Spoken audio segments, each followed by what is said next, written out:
নমস্কার বন্ধুরা, আজকে একটা ভিন্ন স্বাদের পটলের রেসিপি শেয়ার করলাম। এর জন্য আমি 4টে পটল হাফ করে কেটে নিয়েছি 2টো আলু আর একটা টমেটো।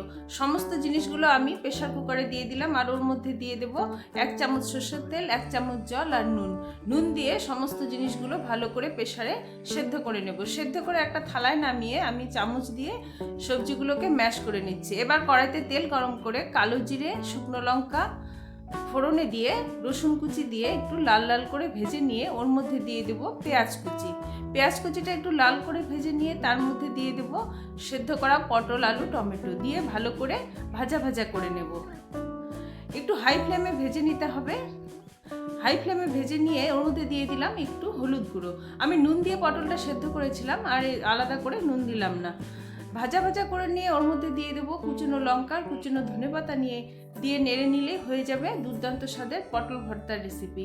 এভাবে আপনারা পটল ভর্তা তৈরি করে নিন আর ভিডিওটি ভালো লাগলে একটি লাইক করে চ্যানেলটি সাবস্ক্রাইব করে দেবেন। দেখা হবে পরের ভিডিওতে। টাটা।